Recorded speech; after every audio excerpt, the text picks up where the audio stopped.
శ్రీ సచిదానంద సద్గురు సాయినాథ్ మహారాజ్ की జై. శ్రీ సమర్థ రామదాస విజయం సజ్జనగడ అధ్యాయం 17. శ్రీరామ జయ రామ జయ జయ రామ. శ్రీ నిత్యానందుల వారు తమ అనుష్ఠానాలను పూర్తి గావించుకొని వచ్చేసరికి అత్యంత ఆతృతతో విద్యాసాగరుడు వేచి ఉండెను. గురువుగారు రాగానే వారికి పాద నమస్కారం చేసి చేతులు జోడించి, స్వామి, తమరు నిన్న ప్రతిపాదించిన శ్రీ సమర్థుల ధర్మ సంస్థాపన ప్రణాళికను వినవలెనని అపరిమితమైన ఉత్కంఠ కలుగుచున్నది. నా పూర్వపుణ్య వశమున తమరు లభించి అనేకమైన శాస్త్ర రహస్యములను ఉపదేశించుచున్నారు. శాస్త్రాభ్యాసము చేసినను అందున్న రహస్య విషయములను గురువుల ద్వారానే విని తెలుసుకొనవలెనని పూర్వము తమరే సెలవిచ్చి ఉన్నారు. దయచేసి నా మనవిని ఆలించి నన్ను కృతార్థుని చెయ్యమని ప్రార్థించెను. శ్రీ నిత్యానందులు ప్రారంభమున శ్రీ గణేశుణ్ణి ప్రార్థించి ఆ వివరములను తెలుపబోనిరి. విద్యాసాగర, అంగాపురం లీల. ముందు కథను చెబుతాను, విను, జాగ్రత్తగా శ్రవణం చేయి. ఒకనాడు సమర్థుల వారు అంగాపురం గ్రామ శివారులలో ఉన్న దిగుడు బావిలో స్నానం చేస్తుండగా ఆయనకు బావిలో నుంచి నన్ను ఈ బావిలో నుంచి బయటకు తీయి అన్న మాట వినపడింది. అది శ్రీరాముల వారి స్వరంలాగా ఉన్నది.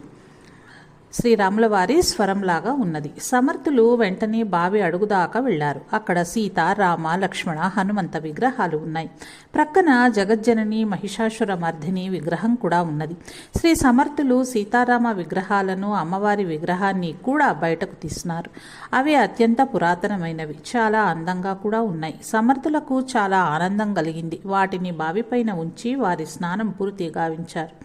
ఈ దృశ్యం అచ్చటగల గొర్రెల కాపర్లు చూచి పరుగున వెళ్లి గ్రామ పెద్దలకు తెలిపినారు. ఆశ్చర్యంతో చిన్న పెద్ద అంతా గ్రామ జనం అక్కడకు చేరుకున్నారు. సమర్థులు వారిని తీసుకుని పోవుటకు ప్రయత్నించుచుండగా గ్రామ పెద్దలు, ఆర్య, అవి మా గ్రామానికి చెందినవే అన్నారు. మహమ్మదీయ పాలకులకు భయపడి మా పెద్దలు వాటిని బావిలో వేసినారు. ఈ మూర్తులపై మీకు ఏ అధికారమూ లేదు, కావున వీటిని ఇక్కడే వదిలి వెళ్ళండి అన్నారు. శ్రీ సమర్థుల వారు వారిని వింతగా చూస్తూ మారు మాట లేకుండా చాపల్ మఠానికి వెళ్ళిపోయినారు. ఆ ఊరి పటేల్ ఆ విగ్రహములను తమ గ్రామంలో పాడుపడిన దేవాలయం వద్దకు ఊరేగింపుగా కొనిపోవుటకు ఒక రథాన్ని ఏర్పాటు చేసినాడు. ఈ విషయం గ్రామం అంతా తెలిసింది. వారి సంతోషంకు అవధి లేదు. ఎప్పుడో పోయాయనుకున్న మూర్తులు దొరికినందులకు ఆనందపడినారు. ఆ విగ్రహాలను రథంలో పెట్టబోవా ఎంతమంది ప్రయత్నించినా ఆ విగ్రహాలను కదిలించలేకపోయినారు. ఎన్నో ఉపాయములను ఉపయోగించినారు, అయినా ప్రయోజనం కలగలేదు. చివరికి అలాగే బావిగట్టు పైన ఉండిపోయినాయి. కొన్ని రోజులు గడిచినాయి. తర్వాత ఆ గ్రామస్తులందరూ కలిసి వాటిని శ్రీ సమర్థులకే అప్పగించాలని నిర్ణయించుకుని పటేల్ ఆధ్వర్యంలో చాపల్ మఠానికి పోయినారు. పూజ ముగించి శిష్య పరివేషితుడై ఉన్న సద్గురుమూర్తిని చూచి దండ ప్రణామములు ఆచరించి, మహాత్మా, క్షమించాలి. మేము ఆనాడు ఆటంకపరిచిన మేము మూర్ఖులము. మా గ్రామం వెలుపల గల బావి నుంచి మీరు బయటికి తీసిన విగ్రహాలను అలాగే మీ రాకకై నిరీక్షించుచూ ఉన్నాయి. వానిపైన పూర్తి అధికారం మీదే.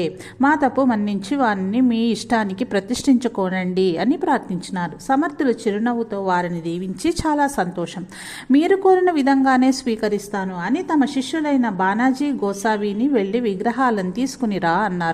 గురు ఆజ్ఞ అయిన వెంటనే ఆ గ్రామస్తులతో వెళ్లి సునాయాసంగా ఆ విగ్రహాలను తమ జోలెలో వేసుకుని వచ్చినారు. గ్రామస్తుల ఆశ్చర్యానికి అంతులేదు. శ్రీ సమర్థుల యొక్క మరియు వారి శిష్యుల సామర్థ్యానికి వారు విస్మయం చెందారు. తర్వాత సమర్థులు వాటిని తిరిగి తీసుకుపోయి అంగాపురంలోనే ప్రతిష్ఠించినారు. విద్యాసాగర, ఈ లోకంలో ఒక విచిత్ర తత్వం ఉన్నది. ధార్మికులు, సత్యప్రబోధకులు తమ కార్యాలలో నిమగ్నమై ఉంటారు. వారి కార్యకలాపాలను వక్రబుద్ధి కలవారు చూచి వారిని నిందించుట, హేళన చేయుట, విమర్శించుట కొందరికి క్రీడ. ధర్మ ప్రబోధకులను అవమానించవలెనని వారి కీర్తిపై దుమ్ము విసరవలెనని కొందరు వేచి ఉంటారు. వారిని ఎవరైనా అడిగితే నిజంగా సమాధానం చెప్పలేక వారు ఎవరో అన్నారు, అంతేగాని మా కళ అనటానికి ఏమన్నా సరదాయా అని తప్పించుకుంటారు. తేలుకు కుట్టేదే స్వభావం.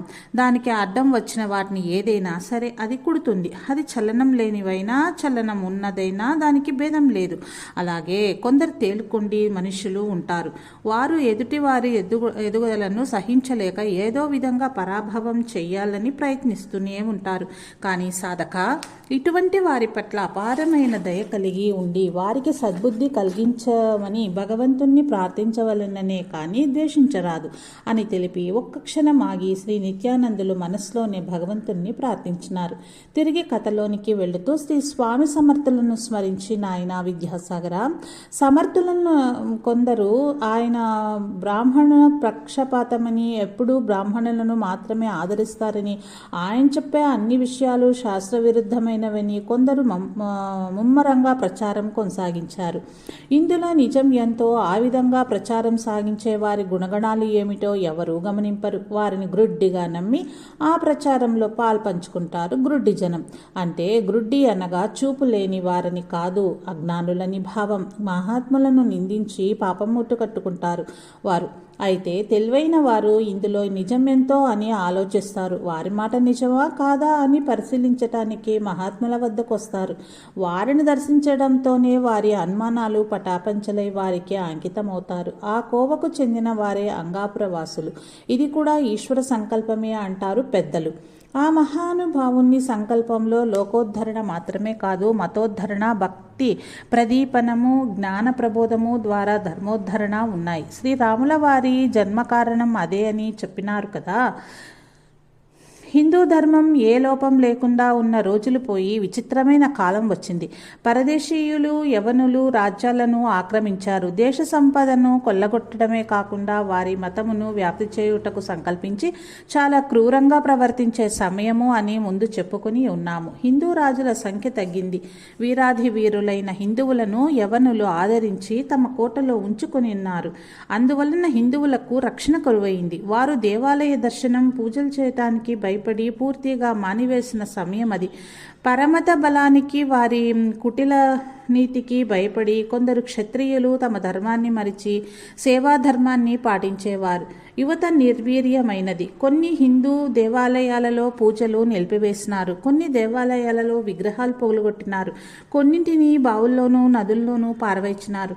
మతం కొనని ఎడల వారిని నానాహింసలకు గురిచేసినారు. శ్రీరాముని ఆదేశంతో హిందూ ధర్మ రక్షణాభారం శ్రీ సమర్థులు స్వీకరించి అనేక ప్రాంతములలో ధైర్యానికి, బలమునకు, వీరత్వానికి ప్రతిరూపమైన ఆంజనేయ స్వామి మందిరాలను నిర్మించిరి.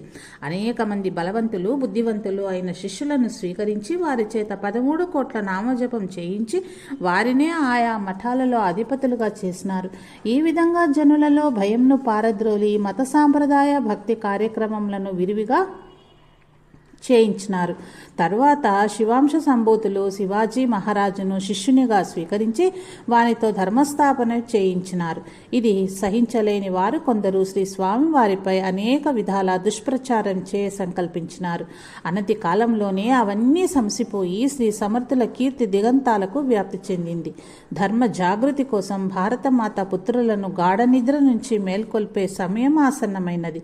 మంచి నాయకుడు కావాలి. అందులకే సమర్థులు అప్పటికే హిందూ రాజ్య స్థాపనకు నడుం కట్టి వీరోచితంగా పోరాడుచు అనేక దుర్గములను స్వాధీనపరుచుకుని అచ్చట హిందూ ధర్మమును జాగృతం చేయుచు మహారాష్ట్ర ప్రజల పాలిట దైవముగా కొనియాడబడుచున్న శివాజీ మహారాజు వారిని తమ కార్యనిర్వహణకు చేయూతనిచ్చేవాడు దగ్గరకు రావాలని సంకల్పించారు.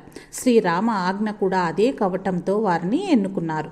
వారి దివ్య సంకల్పం ఎలా ఫలించిందో ముందు ముందు వివరించదను అని నిత్యానందుల వారు చెప్పి శ్రీరామ జయ రామ జయ జయ రామ అని జయ జయ నాదములు చేసెను. విద్యాసాగరుడు వారిని అనుసరించెను. అందరూ జయ జయ ధ్వనులు చేశారు. శ్రీ సమర్థుల శిష్యుడైన శివాజీ కారణ జన్ముడు. నిత్యానందుల వారు విద్యాసాగరునితో ఇట్లు చెప్పదొడంగిరి. వస, ఈ గాలి పవిత్రమైనది. ఈ ప్రదేశం యొక్క పవిత్రత స్వామి ఉనికి చేత ఇనుమడింపబడినది. శ్రీ సమర్థుల వారి అవతార కార్యము పూర్ణ స్వరూపము ధరించు సమయం ఆసన్నమైన శుభతరుణం రాని వచ్చింది. ఏ సంఘటనకైనా ఒక నిర్ణీత కాలం అనేది ఉన్నది అని పెద్దలు చెప్పారు. ఈ కాలము అను పదమునకు ఎంతో విస్తారమైన ప్రభావము కలిగి ఉన్నది. ప్రతి యుగంలోనూ భూమాత మోయలేని భారంతో శ్రీ మహావిష్ణువుతో మొరపెట్టుకుంటుంది. శ్రీ మహావిష్ణువు స్వయంగా వచ్చి దుష్టశిక్షణ చేసి భూభారాన్ని తగ్గిస్తారని మన పురాణ ఇతిహాసాలు చెబుతున్నాయి. కానీ కలియుగంలో మాత్రం తాను స్వయంగా రాక తన అంశంతో కొందరు సద్గురువులను అవతరింపజేసి దుర్మార్గులలోని దుష్టత్వాన్ని రూపుమాపుట ద్వారా ధర్మ సంస్థాపన చేయగలనని వాగ్దానం చేసి ఉన్నారు. ఆ హరియే ఎందరో మహాత్ముల రూపాలలో అవతరించి ధర్మ సంస్థాపన సమాజ ఉద్ధరణ చేస్తున్నారనేటందుకు శ్రీ సమర్థుల వారి చరిత్రయే తార్కాణము. శ్రీ సమర్థుల వారి అవతార కార్యమును వారి కర్తవ్యమును శ్రీరామచంద్రుల వారు స్వయంగా మంత్రోపదేశం ఇచ్చిన సమయంలోనే అనగా అతి చిన్న వయస్సులోనే వారికి తెలిపి ఉన్నారు. ఆ రహస్యమేమనగా పరమశివుని అంశంతో ఒక రాజు జన్మించి ధర్మరక్షణ చేయ సంకల్పంతో నీ వద్దకు రాగలడు.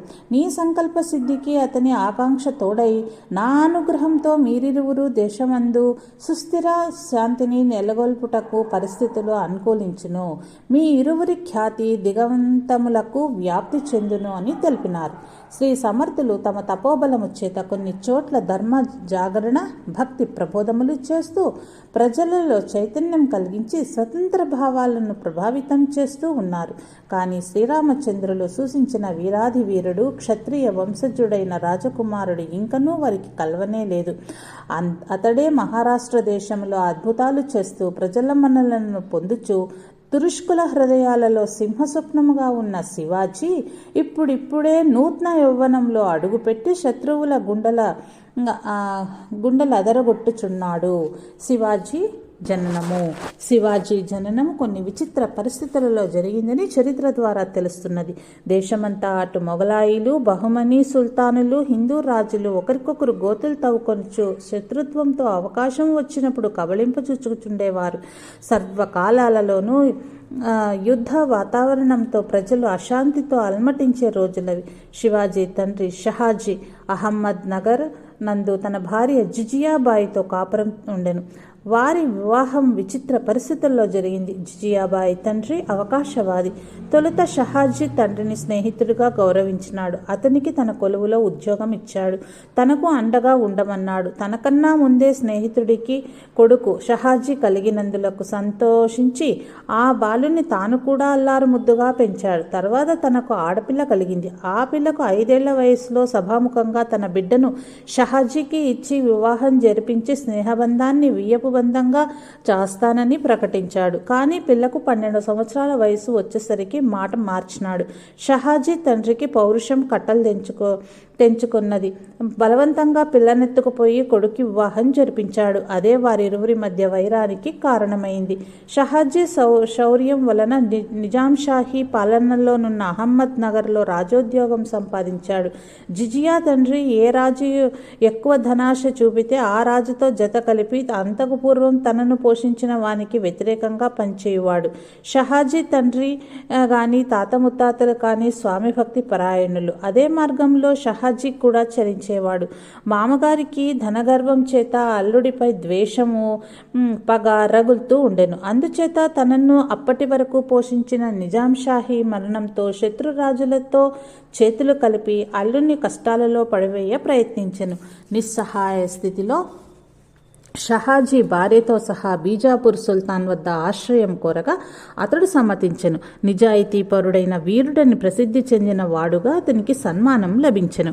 మామగారి తాకిడికి తట్టుకోలేక భార్య జిజియాబాయితో బీజాపూర్కు ప్రయాణం కాగా మార్గమధ్యంలో జిజియాబాయి సొమ్మసిల్లి ప్రయాణం చేయలేకపోయాను. ఆమె అప్పటికి 7 మాసంల గర్భవతి, వీర పత్ని, వీర వనిత కావున భర్తకు ధైర్యం చెప్పి కొద్ది పరివారంతో మార్గమధ్యంలోనే అడవిదారిలో తాను ఉండి అతన్ని బీజాపూర్కు పంపించెను.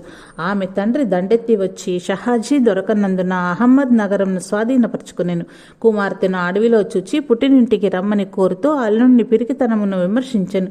జిజియాబాయికి తన తండ్రి స్వభావం తెలుసు కావున పౌరుషంతో అతని అభ్యర్థనను త్రోసిపుచ్చెను. తాను ఒంటరిగానైనా ఉండుటకు ఇష్టపడదు కానీ పుట్టింటికి పోలేదు. ఈ సమీపమందున్న గ్రామము శివనేరు దుర్గమం నందు కాలం గడుపుతూ ఉండెను. కొలది దినములలోనే ఆమె తండ్రి వంచకుల చేత హతం చేయబడినాడని తెలిసెను. అయినను ఆమె ఏ విధమైన విచారమును పొందలేదు.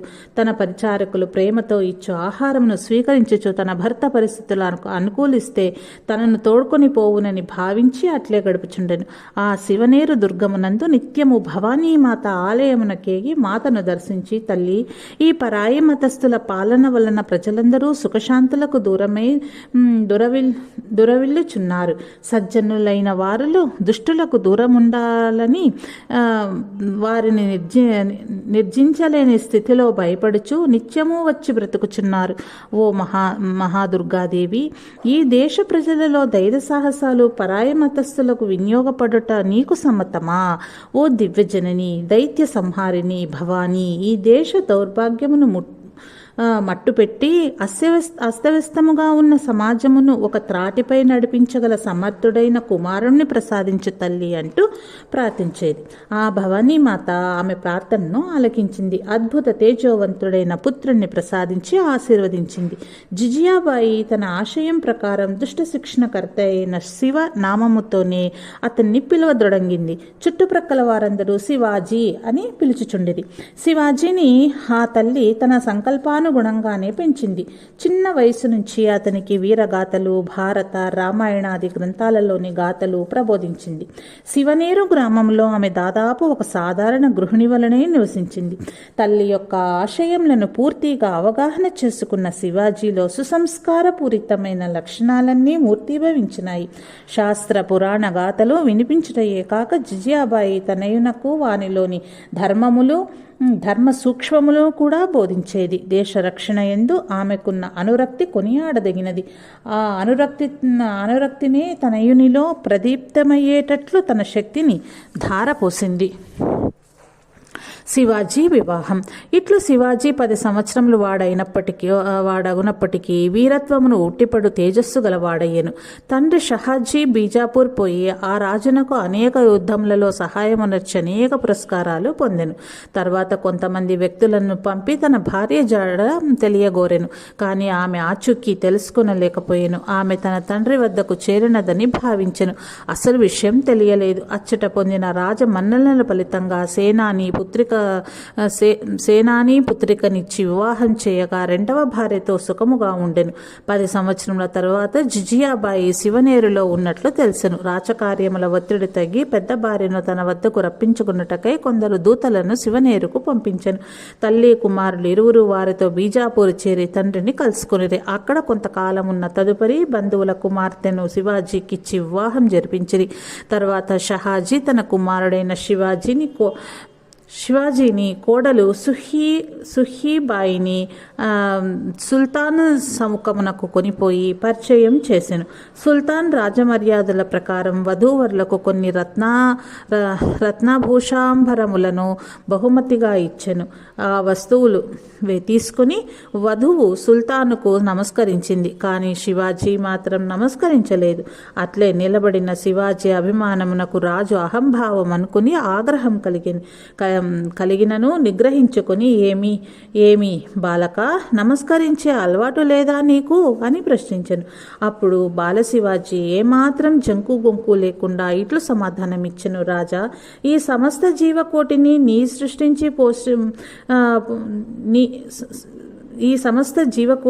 సృష్టించి పోషిస్తూ ఎవరెవరిని ఏ స్థానముల యందు నియమించవలెనో నిర్ణయించిన ఆ దైవమునకు మనమందరము నమస్కరించవలెను.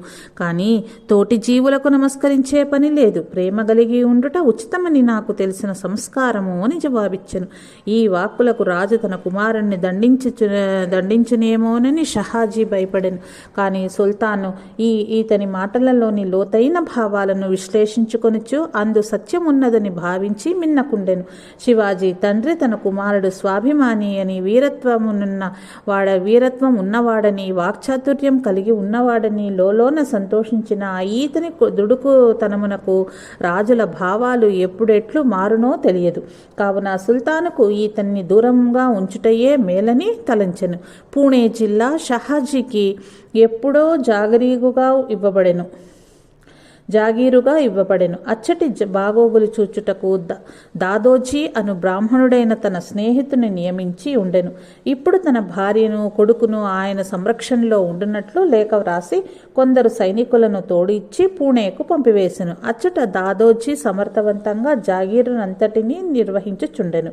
ఒకప్పుడు పూణే జిల్లా మొఘలాయుల దాడికి గురి అయి శ్మశానంగా మారిపోయాను. ప్రజలు ఎదురు తిరిగి చనిపోయిన వారు పోగా మిగిలిన వారు భయంతో మారుమూల ప్రాంతాలకు వలసపోయినారు. ధన ధాన్య సంపదంతా కొల్లగొట్టబడినాయి. అనుకూల వర్షాలు లేవు. వ్యవసాయం చేయువారునులు లేరు. ఏదైనా పండించకపోయినా పన్నుల పేరుతో ఉన్న వస్తువులన్నీ అపహరించుట అధికారుల పని. లేకుంటే కన్యలను స్త్రీలను ఎత్తుకొని పోయి శిక్షించేవారు. ఇటువంటి దయనీయ పరిస్థితులలో ప్రజలుండగా దాదోజీ ఈ జాగీరు సంరక్షణకు నియమించబడెను. బ్రాహ్మణుడైనను యుద్ధ విద్య ఎందు నిపుణుడు కావున దోపిడీగాండ్రులను నిరోధించి కొందరును వధించి దురహంకారములకు సింహస్వప్నమై నిల్చెను. శివాజీకి శిక్షణ ఇచ్చిన దాదోజీ మంచి పరిపాలనా దక్షత కలిగిన బుద్ధిమంతుడగుట చేత సజ్జనుల ప్రాణమాన ధనములకు రక్షణ కల్పించగలడను నమ్మకం కలిగి కొందరు వీరులు ఆయనకు అండగా నిలిచినారు. జాగీరుల్లోని పొలము అంతయు అతి తక్కువ కౌలుకిచ్చి అందరికీ ఆహారం అందించి సస్యశ్యామల మొరరించెను. రైతులు వారికి సరిపడా ఉంచుకొని ఎక్కువైన ధాన్యంనే తెచ్చి ఇచ్చే నిజాయితీ పరులైనందున గ్రామాలన్నీ సుభిక్షముగా ఉండేవి. అంత గొప్ప నిర్వాహకుని సాహచర్యంలో శివాజీ ఇంకా ఎంతో ఎదగగలిగినాడు. దాదోజీ గుర్రపు స్వారీ, కత్తియుద్ధము, కర్రయుద్ధము, ధనుర్విద్యా విధానములన్నీ శివాజీకి నేర్పించాడు. శివాజీ యొక్క కుశాగ్ర బుద్ధికి ఆయన ఎంతో పొంగిపోయేవాడు.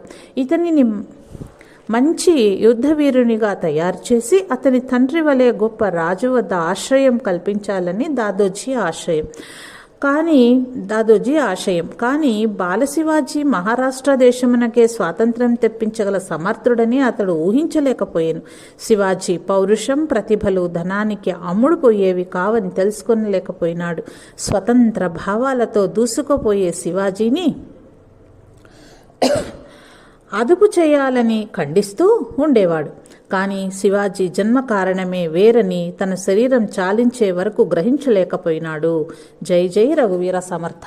శ్రీరామ జయ రామ జయ జయ రామ. ఇది విద్యాసాగర శ్రీ నిత్యానంద యోగి సంవాద రూపమున శ్రీ దత్తాత్రేయ సంప్రదాయ శిష్య పరంపరలోని శ్రీ శ్రీ శ్రీ స్వామి విఠలానంద సరస్వతి మహారాజ్ విరచిత శ్రీ సమర్థ రామదాస విజయంలోని 17వ అధ్యాయం సంపూర్ణం. ఓం శాంతి శాంతి శాంతి.